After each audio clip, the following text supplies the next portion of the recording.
Hi, my name is Brittany Stringer, and today I will be talking to you about crisis theory through crisis intervention. Crisis theory immediately addresses unexpected challenges someone is having difficulty coping with or dealing with that can lead to dangerous behavior, disruptive behavior, or any type of dangerous outcome. I do want to point out that crisis theory is widely related to trauma, and it is important for us to remember that it's very fast paced, it's time limited, it's solution focused. You have to get in there, handle it quickly because that person ultimately is in a crisis. So in today's case, we have a 25-year-old African American female who has been admitted into the hospital for shortness of breath. She does have a history of being Baker acted here at the hospital, so she was diagnosed with depression, PTSD, and schizophrenia. This all came about when she was molested at the age of 14. She did ask and reach out to the social worker for help to find a assisted living facility because she is afraid of going home. She stated at the hours of 11 p.m. and 3 a.m. there are 3 men that come into her home and rob her, and she feels they will molest her again. Not only that, she was prescribed with blood thinners and believes that these robbers will attack her and she will bleed out at home. She is here to seek help, so I will go through an assessment phase and an intervention phase with her so you can get a better idea of how crisis intervention works. I will now demonstrate for you the assessment phase and the first 4 stages of the crisis intervention model. This intervention model includes the biopsychosocial assessment, establishing rapport, and remember you have to do this quickly in a timely manner because the patient is in a state of crisis. The 3rd stage is identifying the problem and the factors, and the 4th stage is active listening, really digging and diving into those emotions of the patient.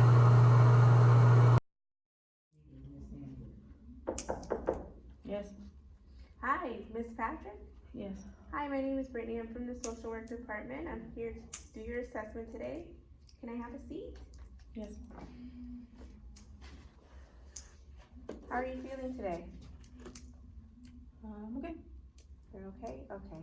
Well, I just need to go through a couple of questions with you, okay? Okay.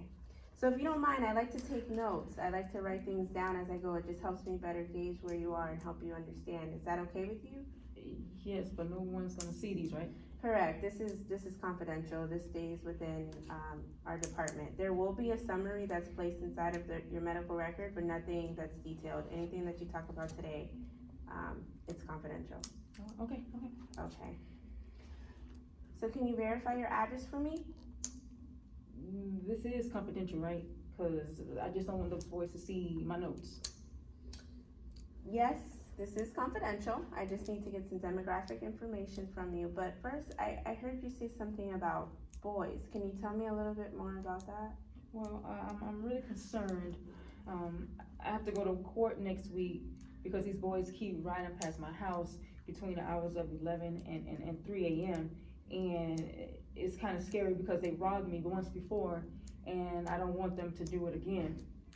I'm on medication and everything, and I don't want, it to be documented stating that I'm on blood thinners or something else because I could possibly bleed out at home if, once I'm released, and I don't want to die when I'm at home.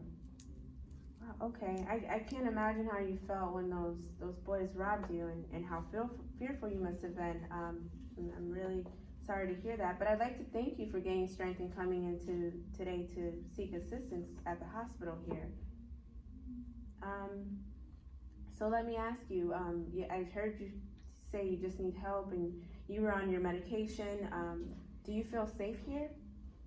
In the hospital, yes, I feel safe here. I just need help because I don't want to go back home knowing that those boys are around and knowing that I could possibly bleed out. I just don't want any of that to be around me. Well, we can definitely ensure your safety here, okay? I just want to ask you, can you describe in your own words how those boys are affiliated with you?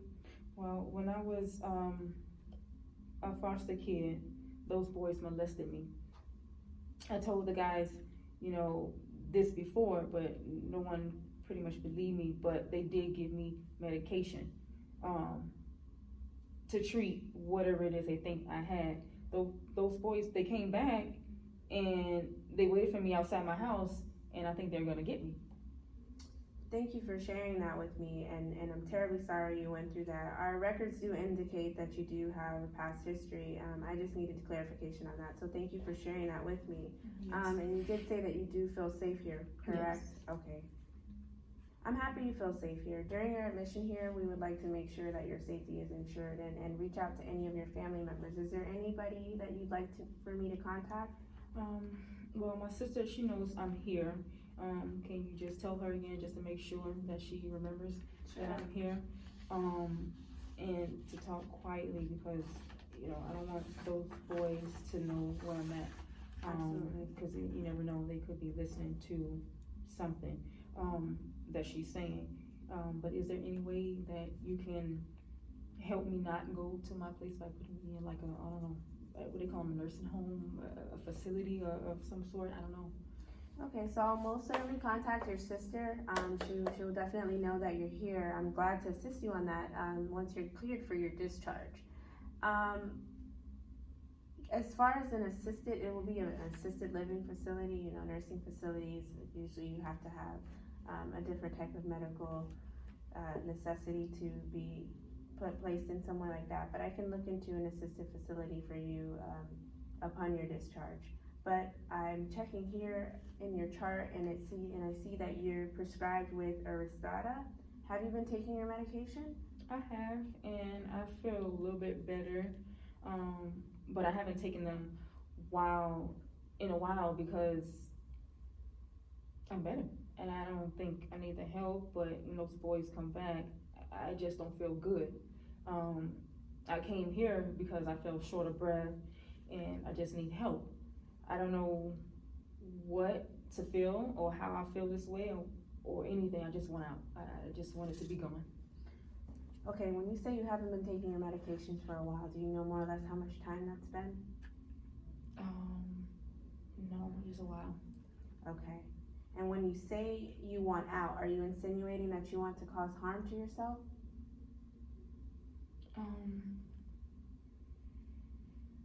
I know, but I just want to escape from myself sometimes. I'd rather take myself out sometimes than getting killed by them or robbed or bleeding to death.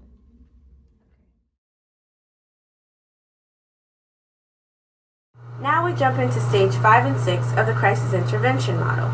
This includes the exploring alternatives phase and the treatment plan. All the while you're asking the patient the questions through the assessment, you're also acting upon the intervention, which allows you to establish goals and treatment alternatives for your client. This will later be discussed with the physician, and it will allow me to wrap up the assessment phase and close out the intervention phase, leading into stage 7, which is follow-up. Take a look. Over the past month, have you thought about harming yourself or someone around you? No, I just want to escape sometimes. Escape yourself. Can you explain what that means to you in your own words? Just to feel normal. I don't want to be on medication. I don't want to take it. I want to just wake up and have a normal life. I'm just tired of those boys not wanting to leave me alone. They're always bothering me, and I don't want to bleed out because of my blood thinners. I just hate them. I'm tired. Okay, when you say him, are you referring to someone specifically? Might I ask who you're referring to? I told you, those boys that keep bothering me. Okay, I apologize if you feel like I keep asking you the same questions. I'm just doing this for clarification, okay? I'm just trying to get a better understanding here. Okay. Have you started to do anything, or have you done anything to end your life before? Well, no. No, okay. And referring back to your medication, it's safe to say that the medication, when you were on it did help you, correct? Yeah. Okay, so can we set that as one of your treatment goals, to go ahead and make sure that you're back on your medication and taking it regularly? Yes, we can do that, but like I said, I want to be normal. I don't want to be on medication. So how long do you think I would be taking this medication again? once we go through this, we will be able to gauge more or less, your doctor will be able to come in and let you know more or less how much time you need for your medication, but the point is to take it, right? Because it's to help you feel better.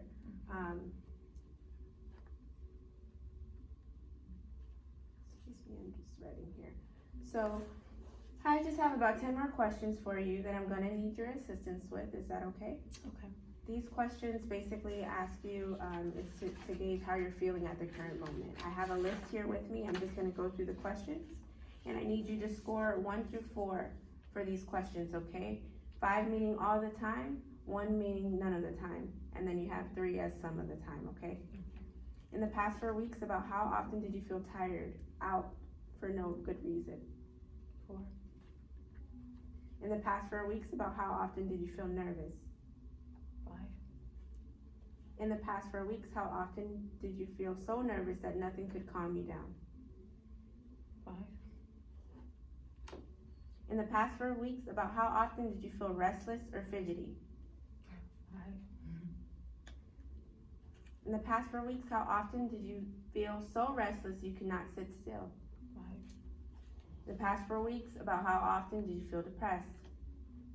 2. In the past 4 weeks, about how often did you feel that everything was an effort? 2. In the past 4 weeks, about how often did you feel so sad that nothing could cheer you up? 2. And in the past 4 weeks, about how often did you feel worthless? 2. Okay.